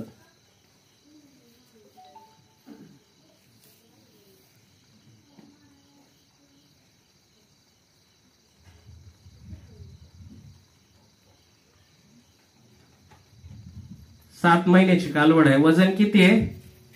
270 किलो, बरोबर आहे. पहिल्या वेताला या कालवडीने 29 लिटर दूध दिलं. जर पहिल्या वेताला 29 लिटर तर पुढच्या वेताला ती कितीपर्यंत जाईल? 5व्या वेताला ती 40-42 लिटर सहज दूध देणार आहे, बरोबर आहे. आणि हे आपल्याला साध्य करायचे, जे मगाशी आपला मुद्दा होता ना की दूध उत्पादन पण वाढलं पाहिजे, तेव्हा आपल्याला ते परवडणार आहे. तर ते या पद्धतीने चालू आहे आणि ह्या सुधारणा होतात. आता हे 9 ते 12 महिने हा काळ फार महत्वाचा आहे. याच्यामध्ये गर्भाशय मजबूत होत असतं. गर्भाशय एखादा नवीन जीव स्वीकारण्यासाठी किंवा गायी गाभण राहण्यासाठीचा हा काळ महत्वाचा आहे. 12 महिन्यापर्यंत गर्भाशयाची वाढ पूर्ण होते, चांगलं नियोजन असेल तर. आणि म्हणून 12 महिन्याच्या आतमध्ये तरी कालवड लावू. बरेच लोक सांगतात 9व्या महिन्यात लावली, 10व्या महिन्यात लावली, पण हे केलं तर आपल्याला पुढच्या वेताला परिणाम होतो. म्हणून किमान 12 महिने पूर्ण होऊ द्या आणि मग कालवड लावा, ती गाभण राहते. आता या 9व्या महिन्यापासून काय करायचंय? तिला आपल्याला खुराक परत बदलायचा आहे. काप ग्रोवर जी होती ती हिपर फीडवर तिला कन्वर्ट करायची, हिपर फीड चालू करायचं. परत मी मगाशी सांगितलं ते दूधगंगा टॉनिक, त्याच्यासोबत इनफर्टिलिटी म्हणून औषध आहे, ते द्या. गर्भाशय मजबूत होईल, त्याची वाढ चांगली होईल, माझं चक्र चांगलं होईल आणि 12 महिन्याची कालवड झाली की ती गाभण राहील. आता यात काम केल्यानंतर फरक काय दिसतो? तर अशी चित्र दिसतात सर्वसाधारण. किती महिन्याची कालवड आहे? 11. वजन किती आहे? 310 किलो, बरोबर आहे. शेतकरी स्वतः वजन घेतात आहे, कारण त्यांचे प्रशिक्षण झालेले. तिला वळू कुठला भरायचा, तिच्यापासून दूध किती काढायचं, तिची कालवड कशी निर्माण करायची, हे सगळे निर्णय शेतकरी आता स्वतः ठरवतात. आमच्या शिरूर परिसराजवळचे शेतकरी आहेत. गेली 5 वर्ष ते यांनी प्रशिक्षण घेऊन या सगळ्या गोष्टी आता चालू आहेत. 21 महिन्याची कालवड आहे, 7.5 महिन्याची गाभण आहे. दुधाला रेट 20 रुपये असताना ही कालवड 1 लाख रुपयाला मागितली, पण शेतकऱ्याने विकली. का बरं विकली नसेल? का बरं विकली नसेल? तयार झालेली, बरोबर आहे. किंबहुना एक साध्या सोप्या शब्दात सांगायचं तर क्वालिटी आहे. क्वालिटी आहे म्हणून ते विकत. मग क्वालिटी जनावर जास्तीचे पैसे देऊन सुद्धा शेतकरी विकत. मग तो शेतकरी इथला असू दे, तो बारामतीचा असू दे, तो काष्टीचा असू दे, तो पंजाबचा असू दे किंवा तो बँगलोरचा असू दे, चांगली गाय कुणीही बाजारात विकत. मग बाजारातून आपण आणतो ते काय? म्हणून घरच्या ज्या तयार करतोय ते सगळ्यात महत्वाचं आहे. म्हणून घरच्या कालवडी या पद्धतीने तयार करणं गरजेचं आहे. इथपर्यंत लक्षात आलं? 21 महिन्याची कालवड आहे.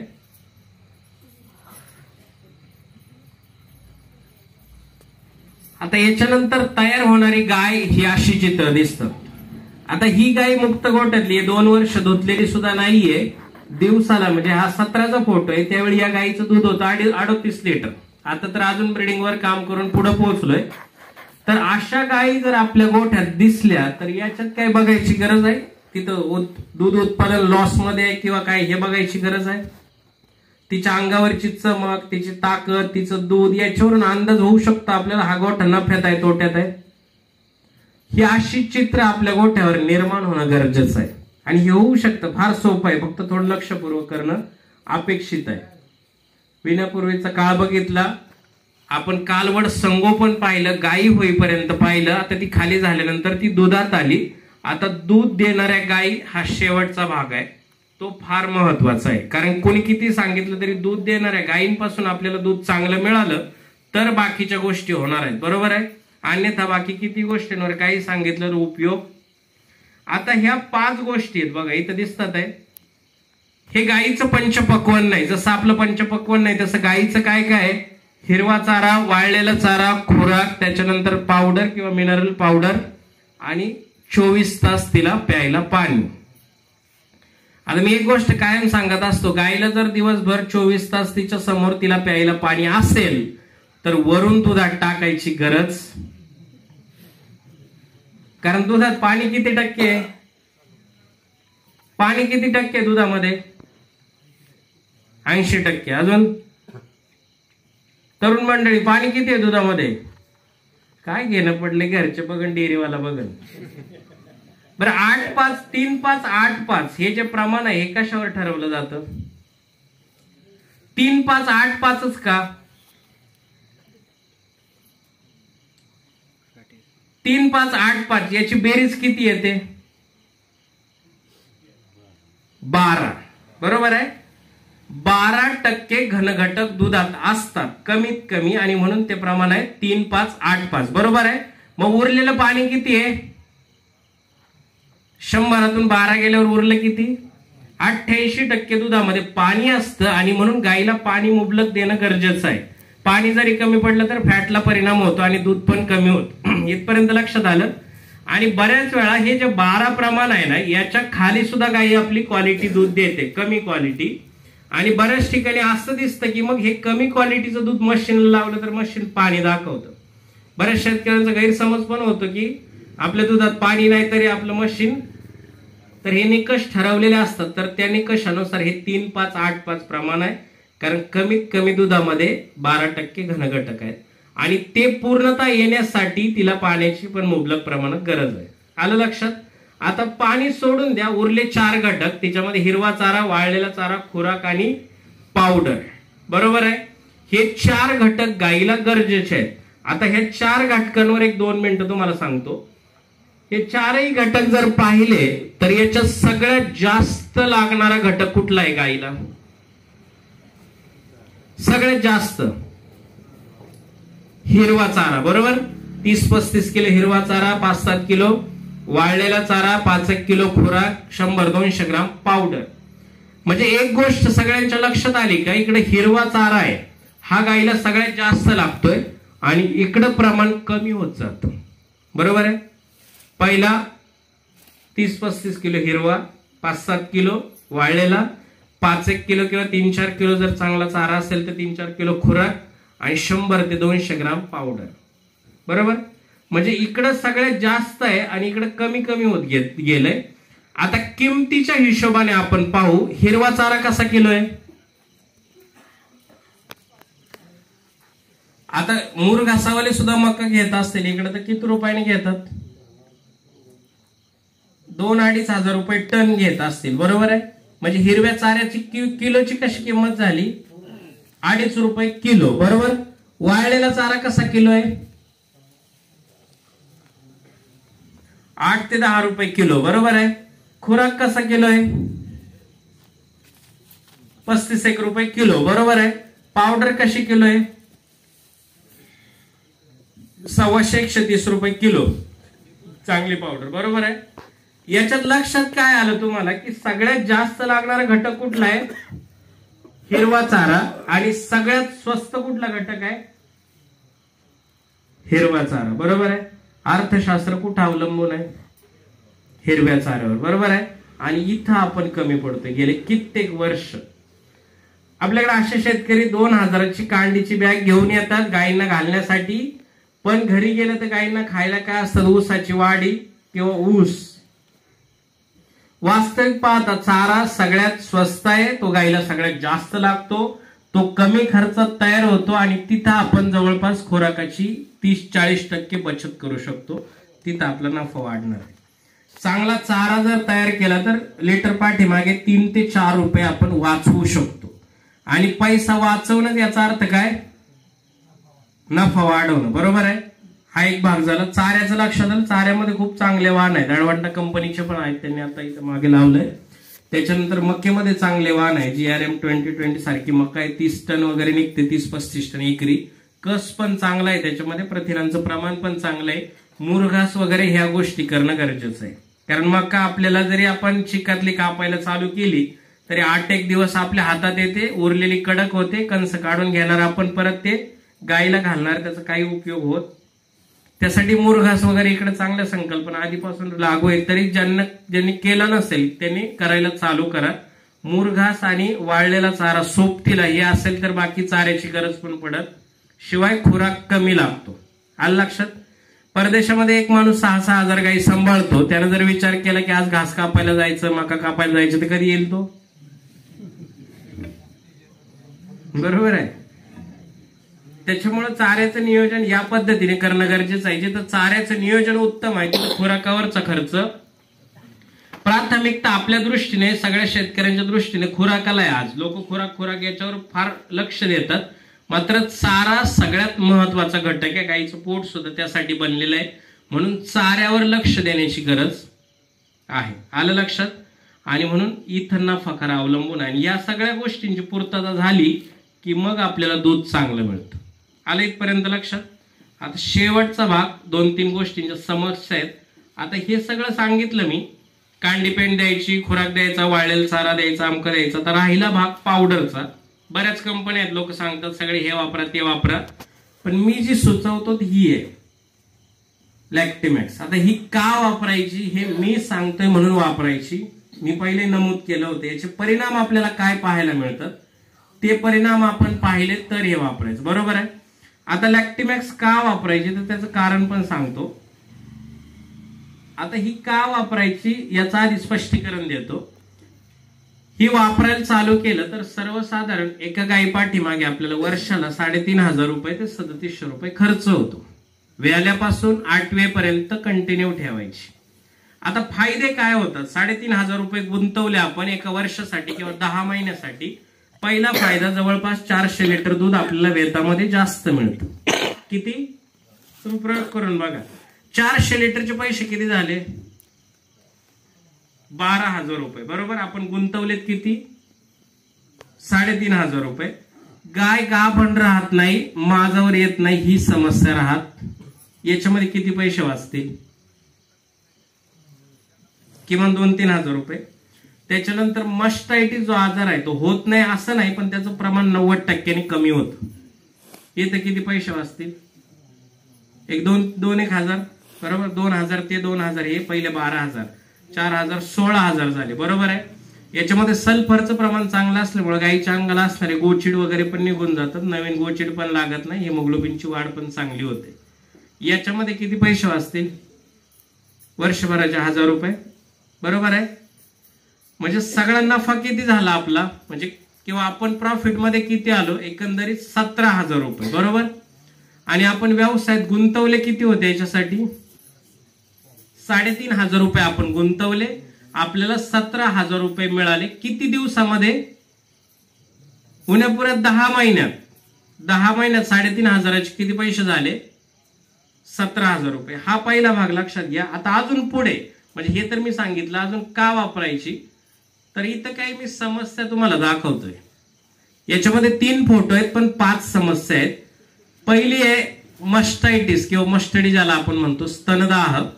त्याच्यानंतर गाय लागत नाही, गाय माझावर येत नाही, तिच्या पोटात असणारे जंत आणि अंगावर असणारे गोचीड, ह्या 5 गोष्टी मी काय काय सांगितलं. मस्टायटिस, गाय लागत नाही, गाय माझावर येत नाही, तिच्या अंगात असणारे, तिच्या पोटात असणारे जंत आणि अंगावरचे गोचीड, ह्या 5 गोष्टी जर सोडल्या तर तुम्हाला गेल्या 25 वर्षात अडचणी काय आल्या?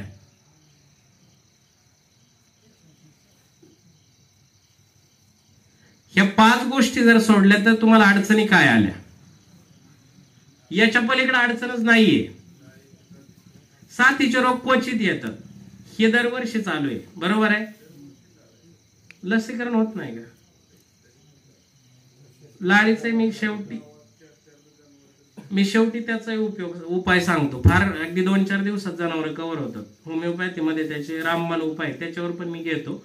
आजारांवर थोडक्यात शेवटी 5-10 मिनिटं तुम्हाला सगळं सांगतो, म्हणजे तुम्हाला अडचणच राहणार नाही. तर ह्या प्रमुख गोष्टी आहेत. बरोबर आहे. ह्या 5 व्यतिरिक्त गेल्या 25 वर्षात आपल्याला अडचणी महाराष्ट्रामध्ये जर पाहिलं तर एकही गोठा असा शोधून सापडत नाही दुधाला 2 रुपये दर कमी झाला म्हणून गोठा बंद केला, असं एकही उदाहरण. मग गोठे बंद होण्यामागची कारण काय आहेत? मस्टडी झाला, सडबाद झाले, गायी लागल्या नाही, गाय अंगावर सांभाळायला लागल्या, गोचिडांनी थायलेरे, आमकं तमकं, हे सगळे नंतरचे भाग आहेत. बरोबर. ह्या प्रमुख 5 अडचणींमुळे सगळ्या अडचणी पुढच्या येतात. प्रमुख ज्या आहेत हे, बाकी सुरुवात याच्यानंतर आहे.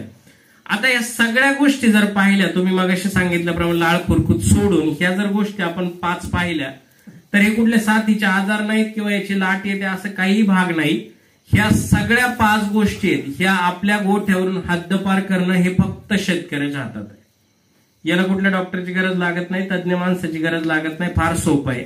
आणि मगाशी एक मुद्दा मी परत तिथे घेऊन जातो तुम्हाला, की लॅक्टिमॅक्स का वापरायची मी सांगितलं होतं. तर याच्यामध्ये गाय लागत नाही, माझ्यावर येत नाही, ही समस्या राहत. त्याच्यानंतर मस्टायटिसला आळा बसतो. आणि मग शेवटी सांगितल्याप्रमाणे त्याच्यात सल्फर असल्यामुळं गोचिड अंगावर राहत. 5 पैकी किती समस्या क्लिअर झाल्या? 4. राहिली कुठली? तिच्या पोटात असणारे जंत, तर त्याचं आपण दर 3 महिन्यातून निर्मूलन. अडचण राहिली कुठं? आणि या धर्तीवर मी हे सांगतोय, एवढं आत्मविश्वासाने का सांगतोय, तर हे निर्माण केलंय ज्या गोठ्यांवर 1.5 लाख रुपये वर्षाला खर्च होता. दिवाळीला ते वाया लोकांनी दाखवल्या मला, दिवाळीला ते देऊन टाकायचे. त्या गोठ्यावर 10 ते 12 हजार रुपयाच्या पुढे आता खर्च राहिलेला. कारण ह्या सगळ्या समस्या संपल्या, अडचण राहत नाही. या समस्यांमुळे का शेतकरी लॉसमध्ये जातो? समस्या छोट्या आहेत, आपल्याला निर्मूलन करता येईल अशा आहेत, पण याचा होणारा खर्च जास्त आहे आणि म्हणून आपण लॉसमध्ये जातो. गाय मस्टायटिस झाल्यावर खर्च किती जातो? 3,000 ते अगदी 10, 15, 20 हजारापर्यंत कधी कधी ऐकत. त्यात ते सड येईल जाईल. मग अशी चेअरमनने जे उदाहरण दिलं ना, ते 5 ला आणि 160 रुपयात वगैरे, ह्या सगळ्या गोष्टी आहेत, हे शेतकरी स्वतः करू शकतात. असं सगळं आणि एकदम रामबाण आहे. आणि भविष्य त्याच्यावर आहे, कारण अँटीबायोटिकचे दुष्परिणाम लोकांवर जाणवतात आहे. आणि म्हणून ही तुमची डेअरी आता अँटीबायोटिक फ्री दूध घेते. हे 1-1.5 वर्षात कुठलीच डेअरी ते दूध घेणार, अँटीबायोटिक फ्री दूध आपल्याला लागणार आहे. आणि त्यासाठी या होमिओपॅथिक गोष्टींचा वापर करणं अनिवार्य आहे. आणि ज्या स्वस्त आहेत आणि ज्याचे रामबाण रिझल्ट आहेत आणि जे शेतकरी स्वतः पाजू शकतात जनावरांना झालं. हे जे मगाशी चेअरमन वगैरे माझ्या सोबतचे गेले 2-2 वर्ष अँटीबायोटिक फ्री फार्म पण आहेत आणि अँटीबायोटिक फ्री कूलर पण आपण निर्माण केलेले आहेत. हे सगळं होऊ शकतं, फक्त याला अट एकच आहे, सगळ्या लोकांनी याचा वापर केला, निश्चित तुम्हाला बदल चालू होतील. इथपर्यंत लक्षात आलं? या समस्या आपण पाहिल्या होत्या. यकृताचं काय, आता बदल काय आपल्याला करायचे याच्या माध्यमातून. तर पूर्वी हे आपलं फसलेलं प्रजनन होतं, मगाशी मी सांगितल्याप्रमाणे, ते जागेवर आणायचंय. कमी गायींमध्ये आपल्याला आता जास्त दूध मिळवायचं. बरोबर आहे. इथून माग गायीचं दूध कमी पडलं, लेवल धरण्यासाठी नवीन गाय टाकायची, हे प्रकार आपल्याला करायचे. आता आहे त्या गायींमध्ये दूध आपल्याला वाढवायचं पुढे, असं नियोजन आहे. तर मुक्त गोठे करा, हे खुरांच्या समस्या अडचणी सगळ्या सुटतात, गायी चांगल्या राहतात, आपल्या निरोगी राहतात. आणि हे मुक्त गोठे असे गरजेचे आहेत होणं, त्याची सुरुवात करणं गरजेचं आहे. आता मुक्त गोठा केला की आपल्याला कष्ट राहत नाही, माणूस फ्री होतो, नवीन गोष्टीसाठी विचार आपण करतो, व्यवसाय वाढीच लागतो. आता याच्यात एक गोष्ट आपण मी कायम सांगत असतो की बुद्धिमान माणसं जास्त शारीरिक कष्ट करत, ती डोक्यानं चालतात. बरोबर आहे. आपण बुद्धिमान आहे की नाही? याच्यातही शंका आहे काय? आपण बुद्धिमान आहे, बरोबर आहे, पण आपण वापर त्याचा आपल्या व्यवसाय त्या पद्धतीने करत नाही. आणि म्हणून शारीरिक कष्ट कमी करा, मुक्त गोठे करा, मग ती वैचारिक लेवल किंवा विचार करण्याची ताकद आपल्याला येईल आणि गोठ्यावर आपल्या बदल होतील. मुक्त गोठे केले तरी 90% आजाराला नियंत्रण. चेअरमनचा एक गोठा शेजारी तुम्ही पाहू शकता की आजारांना बळी पडण्याचं प्रमाण 90% कमी होतं. गायी निरोगी राहतात, पाणी चांगलं पितात, दूध चांगलं वाढतं, क्वालिटी दूध तयार होतं. हे झालं नियोजनाच्या बाबतीमध्ये.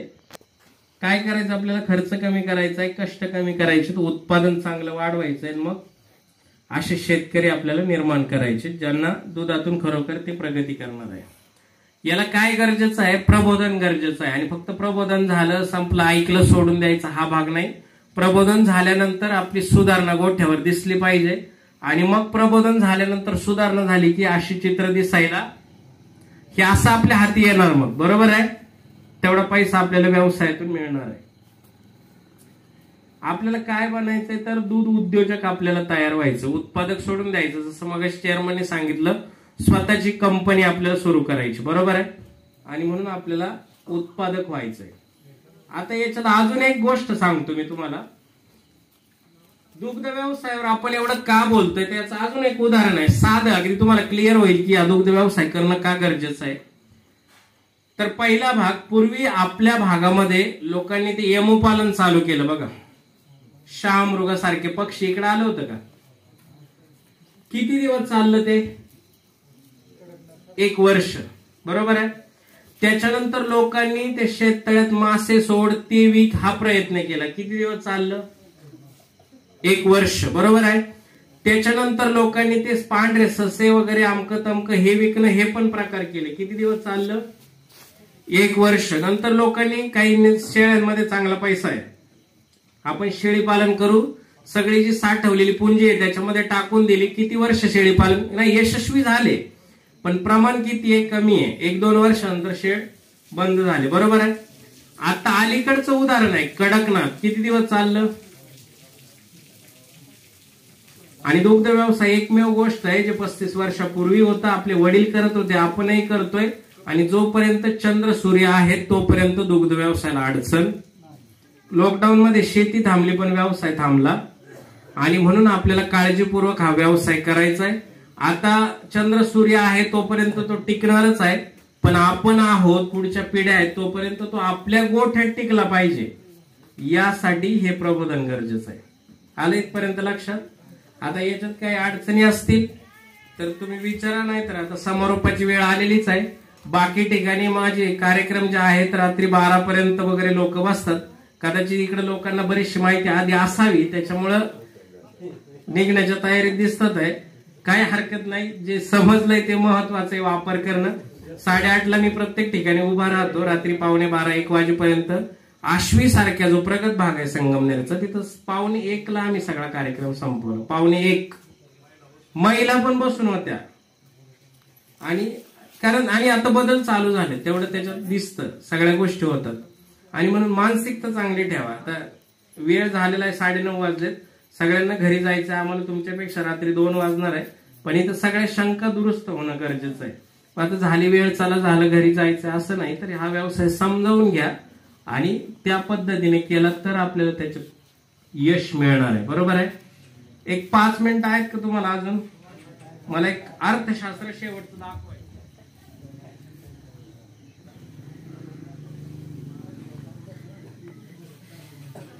मग अशी लाळ्या खुरकूतचं सांगितलं. FMD ड्रॉप म्हणून औषध आहे, अशी छोटी बॉटल आहे, 160 रुपयाला 60 ml औषध येतं. जिथं लाळ्या खुरकुताची लागण झाली सुरुवातीला किंवा आपल्या लक्षात आलं, तिथं दिवसातून 15-15 ml न ते पाजायला चालू करायचं 4 ते 5 वेळा. आणि त्याच्यासोबत दूध गंगा टॉनिक. जवळपास 3ऱ्या-4थ्या दिवशी जनावर पूर्ण कव्हर होतं. काही ठिकाणी सुरुवात असेल तर इंजेक्शन देण्याची सुद्धा गरज पडत. एवढ्या तातडीनं लाळ्या खुरकुतातून जनावर कव्हर होतात. होऊ नये म्हणून सुद्धा ते औषध चालतं. तसंच लंपीमध्ये, इतर आजारांमध्ये, मास्टायटिस मध्ये अंग बाहेर पडतं, त्याच्यामध्ये गाई लागत नसेल, माझ्यावर येत नसेल, ह्या सगळ्या गोष्टींमध्ये सगळ्या गोष्टी तुम्ही हळूहळू होमिओपॅथिक औषधांचा वापर चालू करा. तुम्हाला अँटीबायोटिक फ्री साठी वेगळं काहीच करायची गरज नाही. 5 लाख लिटर दूध असू द्या, ते सहज अँटीबायोटिक फ्री होईल. फक्त सगळ्या लोकांनी याचा वापर चालू केला पाहिजे. मग अशी चेअरमननं सांगितल्याप्रमाणे मास्टायटिसचा जो पूर्वी खर्च आहे आपल्याला 2-4 हजार रुपये, तो आता 320 रुपये, फार फार तर 640 रुपयात क्लिअर होऊन जातो. जुने पुराणे अगदी 5-6 वर्षापासून बंद असणारे सड आहेत, ज्यांना दूध बंद झाले किंवा एखादी धार येते, ते सगळे सड आपल्याला पूर्ववत करता येतात. गाभण काळ शेवटचा एक 20-25 दिवस महत्वाचे आहेत. बाकीच्या बऱ्याचशा अडचणी आहेत. काही गायींना मोठे मोठे मोस आहेत, त्याच्या पायी लोक जनावर विकतात किंवा ते जात नाहीत, बरेचसा खर्च करतात. तर असे मोस सुद्धा आपल्याला कायमचे घालवता येतात, परत त्या गायींना येत नाहीत. अशा सगळ्या गोष्टी आहेत जे तर तुम्हाला अशक्य वाटतात. गायी आपली इव्हन थायलेरियाचा सुद्धा केसेस आहेत जे आम्ही फक्त होमिओपॅथिक औषधावर. किती खर्च आला चेअरमन आपल्याला ते? यांचे आता आमच्याकडे बरेच रिझल्ट आहेत. यांनी थायलेरियाच्या गायीला 480 रुपयात थायलेरिया क्लिअर. 15-20 केसेस मध्ये आम्हाला त्याचे रिझल्ट मिळालेले आहेत. आणि आता सगळीकडे ते चालू झालंय. फार सोप्या गोष्टी आहेत, आपण बऱ्याचशा इथून मागं क्लिष्ट करून ठेवलंय. आता ते गुंता काढून चांगल्या पद्धतीने व्यवसाय करण्याची गरज आहे. आणि हा व्यवसाय आता हे जे मार्गदर्शन झालं याचं कुठंतरी आपण गोठ्यावर अंमलबजावणी केली तर आपला फायदा होणार आहे, बरोबर आहे. आता हे जे सांगितलं याचा फायदा होईल, निश्चित फायदा होईल. आधी ऐकलं होतं, बऱ्याच गोष्टी क्लिअर झाल्या, सगळं नाही लक्षात राहू द्या, पण लक्षात आलं. व्यवसाय उत्तमरित्या होऊ शकतो, काही अडचण येणार. अडचण आली मी माझा नंबर पण देऊन जातो, पण या पद्धतीने व्यवसाय करणं काळाची गरज आहे. आणि कमीत कमी 12 वेत गायींची घ्या, तेव्हा गायी परवडतात. त्याच्या आतमध्ये वेत घेऊ नका, गायी परवडत. तिथे लिटरला 1 रुपया खर्च येतो जर 12 वेत गायीची घेतली घरची कालवड. आणि जर 4 वेत गायीची पिळून विकली, बाजारातून 1 लाखाची गाय विकत घेऊन, तर तिथं 1 लिटरला 7 रुपये खर्च येतो. किती? 7 रुपये. आणि घरची गाय असेल तर 1 रुपया. मगाशी मी सांगितलं चारा चांगला असेल तर लिटर पाठीमागे 4 रुपये आपल्याला वाचवता येतात, बरोबर आहे. हे 6 रुपये आणि ते 4 रुपये किती झाले? 10 रुपये वाचवणं कुणाच्या हातात आहे? आपल्या हातात आहे. पण आपण हेच मगाशी आपली चर्चा झाली ना, आपण याच्याकडे बघत नाही 1 रुपया कोण जास्त देतोय. आता परिस्थिती अशी आहे की 1 रुपया एखाद्याने जास्त द्यायला चालू केला तर एखाद्या चेअरमनची 5-50 हजार उचल असू द्या, ते किटल्या तशाच, बरोबर आहे. ती उचल जागेवर, मात्र ते दूध दुसऱ्या डेअरीला, बरोबर आहे. कशासाठी? कारण काय आहे? 1 रुपया तिकडं जास्त आहे, बरोबर आहे. आणि आपण किती वाचवू शकतो? 10 रुपये. अडचण येत आहे म्हणून 1 रुपयापेक्षा 10 रुपयाचा विचार करणं गरजेचं आहे. आणि दिवा लावला तर वरती प्रकाश असतो, खाली अंधार असतो. आपल्याला प्रकाशाकडे पाहायचंय, तिकडे पाहिलं तर आपल्याला पुढे प्रकाश दिसणार आहे. बऱ्याच ठिकाणी अडचण ही येते की मानसिकतेची. चांगला एखादा कार्यक्रम जरी ऐकला तरी त्याच्यातल्या चुकीच्या गोष्टी लोक खोदून काढण्याचा प्रयत्न करतात. म्हणून ज्या चांगल्या गोष्टी आहेत त्या आपल्या जीवनात अंमलात आणा, आपली प्रगती व्हायला वेळ लागणार. काही असे गोठे आहेत आपल्या भागामध्ये ज्या गोठ्यांवर त्यांच्या मुलींची लग्न झाली, बंगल्याचं काम झालं, ट्रॅक्टर दारात आले, पाईपलाईन झाल्या, विहिरी झाल्या, सगळी प्रगती कशावर झाली? दुग्ध व्यवसायावर. पण अशी लोक कमी आहेत. आपल्याला हे कायमस्वरूपीचे व्यवसाय स्थापन करायचे, तात्पुरत्या स्वरूपाचा व्यवसाय नको. 35 रुपयावर रेट गेला की चालला लगेच गाय आणायला बारामतीला, आणि 25 रुपयावर रेट आला की चालला परत गाय घेऊन बारामतीला. हे काही कामाचं. एखादा व्यवसाय दीर्घकाळ चालवला तर तो नफ्यात आहे. आणि म्हणून या व्यवसायावर चांगलं लक्ष द्या, या पद्धतीने व्यवसाय करा. याच्यात काही अडचणी असतील तर विचारा, नाही इथं सगळ्यांची जागा झालेली आहे, बरोबर आहे. आणि शेवटी इथून इथं जाते, इथं नसेल तर हे चालणार. आणि सगळा काही उपद्व्याप आपला चाललाय तो याच्यासाठीच आहे. आणि म्हणून काही अडचणी असतील तर विचारा, नाहीतर कार्यक्रमात समारोप उत्तम रीतीने तुम्ही पण सगळ्यांनी ऐकून घेतलं, त्याच्याबद्दल तुमचेही सगळ्यांचे आभार. अजून काही अडचणी असतील तर विचारा, नाहीतर मग अध्यक्षांच्या परवानगीने आपला समारोप. नाही, ज्यांच्याकडे एखादी दुसरी गायी आहे त्यांनी फक्त बॅग करा, बाकीच्यांनी बॅगच्या नादी लागू नका.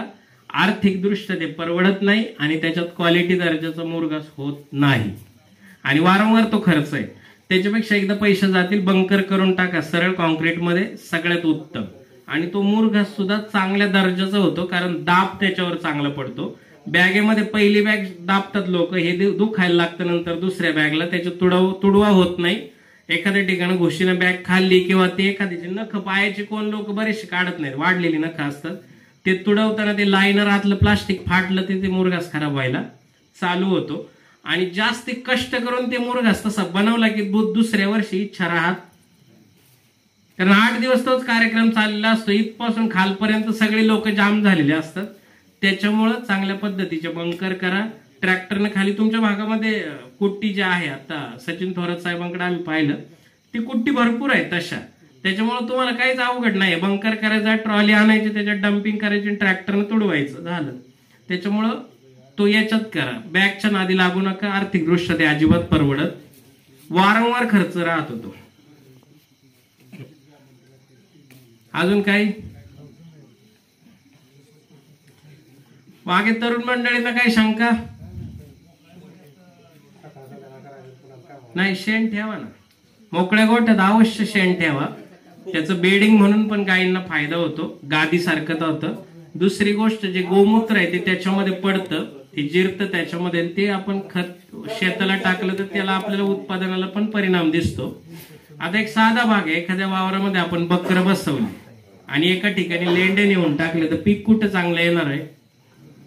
बरोबर आहे, कारण गोमूत्रामध्ये जे नत्र आहे वगैरे सगळ्या गोष्टी आहेत त्या गरजेच्या आहेत. म्हणून ते उचलू नका, याच्यात कोंबड्या सोडा. म्हणजे काय होईल, जे शेण आहे ते कोंबड्या चाळून बाजूला करतात, ते सुकतं आणि ती गादी एकदम भुसभुशीत तयार होते. तर त्या कोंबड्या गरजेच्या आहेत, म्हणजे ते शेण ओलावा राहत नाही. आणि कोंबड्या त्या गायींच्या अंगावरचे गोचिड बिचिड ह्या सुद्धा गोष्टी ठेवत. बरोबर आहे, कोंबड्या त्या गोचिडांवर चांगल्या तयार होतात, अंडे पण, हे उत्पादन पण चालू होतं. आणि श्रावण नसेल तर मालकांना पण अडचण, सगळा फायदाच आहे. बरोबर आहे. आता काही गोठ्यांवर आम्ही 100 मोठे गोठे आहेत, 100 कोंबड्या आहेत आतमध्ये, वर्षाला 20-22 आपलं महिन्याला 20-22 हजाराची अंडी निघतात.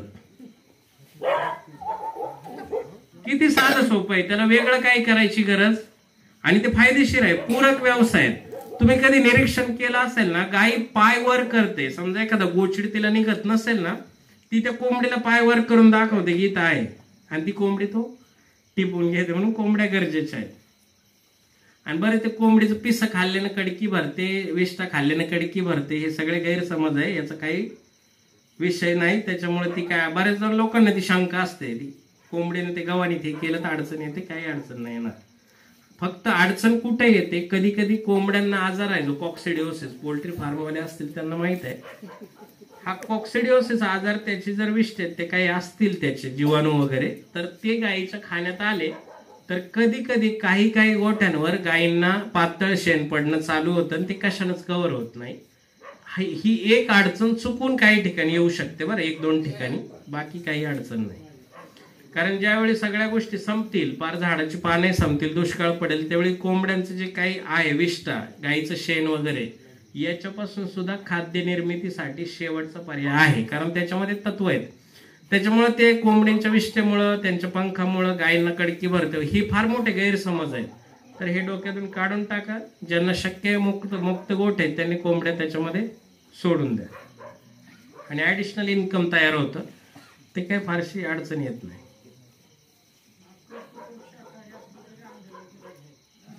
हा, शेवटी गायींचं दूध डेअरीला विकणं आणि अंडे विकणं याच्यात फार काय फरक. त्यामुळे आपण शाकाहारी असं आमकं तमकं काय अडचण नाही, कोंबड्या पाळायला काही अडचण. पाहुणे आवर्जून येतील लवकर आहे.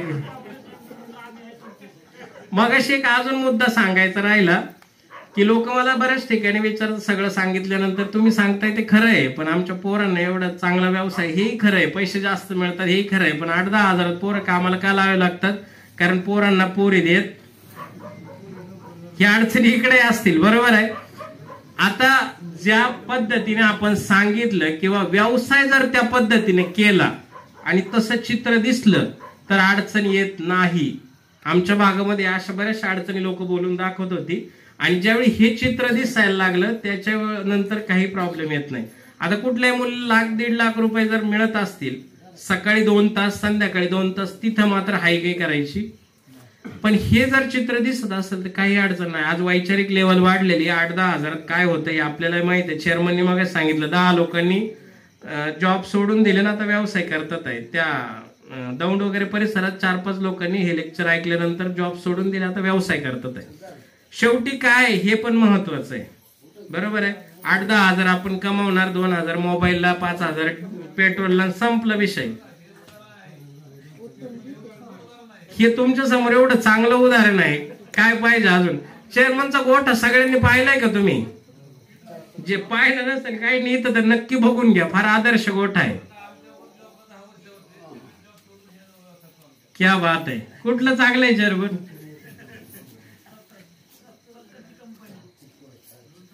तयारीत कोणी असेल तर सोडून द्या, काय मार्गदर्शन करू आपण, काय अडचण नाही.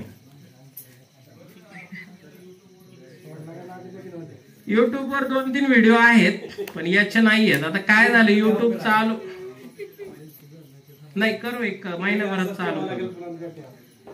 पुस्तक होतं, पुस्तक आम्ही दुग्ध व्यवसायाचा हरिपाठ म्हणून पुस्तकं लोकांना दिली होती, आणि अडचण काय झाली की महिन्याभरानंतर वगैरे त्या लोकांचे परत फोन आले की आम्हाला अशा अशा अडचण आहे काहींना, काय करावं. म्हटलं तुम्हाला ती पुस्तकं दिलेत ना, त्याच्यात आहे सगळं. तर आम्ही गेल्यावर अशी अवस्था की ती पुस्तकच लोकांना सापडे ना, कुठं गेली माहित नाही. मग याच्यातून अजून काय पर्याय काढला तर मग अशी आता हे बंद झालं. आपण 2-3 ग्रुप तयार केलेत. प्रत्येक ग्रुपला 1000 असे 3500 शेतकरी आहेत जे प्रगत आहे, जे खरोखर काम करू इच्छितात, ते सगळे त्या ग्रुपला ऍड आहे. त्या ग्रुपवर गुड मॉर्निंग, गुड नाईट आणि धुरळा नामका कार्यकर्ता ह्या गोष्टी अजिबात चालत. तिथं फक्त दुग्ध व्यवसायाची काही समस्या आहे त्याच्यावर रोजच्या रोज सोल्युशन मिळतं. तिथं कुठलीही अडचण असेल तुम्हाला ती सोडवली जाते. कुठल्याही पद्धतीचं मार्गदर्शन मराठीतून सगळ्या गोष्टी असतात. आणि याचा वापर आम्ही चालू केला कारण मोबाईल सगळ्यांकडे आहे. आज नाही म्हटलं बारकाईने जर कॅल्क्युलेट केलं तर दिवसातले 6 तास प्रत्येक माणूस मोबाईलवर खर्च करतो. बरोबर आहे. गौतम पाटील पासून सगळ्या रील अमकं तमकं ते चालणं आपलं. तर या गोष्टीचा ज्यावेळी वापर केला तर आमच्या लक्षात आलं की त्याचा फायदा जास्त झाला. मोबाईलवर ज्यावेळी व्हायरल केले हे सगळे लेख बीक सगळं पडतं तिथं, तर दिवसाला अगदी 500-500 मेसेज पडून सुद्धा लोक सगळे मेसेज वाचतात आणि त्याचं अनुकरण करतात. त्यांच्या घरातील महिला पण त्या गोष्टी वाचतात, ते त्याच्यामध्ये सगळं जाणून घेतात आणि त्याच्यातून प्रगती जास्त झाली. म्हणून जी आता तुमची अडचण आहे हे सगळे लोक, आता चेअरमन साहेब आहेत आणि सचिनजी थोरात साहेब पण आहेत, तुम्हाला ऍडमिन वगैरे करतो, या सगळ्या लोकांना ग्रुपला ऍड करून टाका. तुम्हाला कुठली अडचण राहणार नाही. हा सिलेक्टेड आहे 10 जिल्ह्यातली सिलेक्टेड. बाकीचे आलतू फालतू काहीच नाही त्याच्यावर, फक्त दुग्ध व्यवसाय. जी काही अडचण असेल तेवढंच. आणि त्याच्या माध्यमातून आम्हाला फार चांगले रिझल्ट मिळाले. लोकांपर्यंत ते प्रवाहित झालं. जे चांगलं आहे ते सगळ्यांपर्यंत गेलं पाहिजे आणि सुधारणा पण चांगली दिसायला लागली. लोकांचे फीडबॅक पण चांगले आले. आणि सगळ्यांना तुम्हाला विनंती आहे ग्रुपला ऍड व्हा. कुठली अडचण असेल त्याच्यावर तुरंत लगेच इलाज मिळून जातो, अडचण राहत नाही. चालेल, चला धन्यवाद. थांबा जागेवर थांबा 2 मिनिटं. जसं आता सरांनी मार्गदर्शन केलं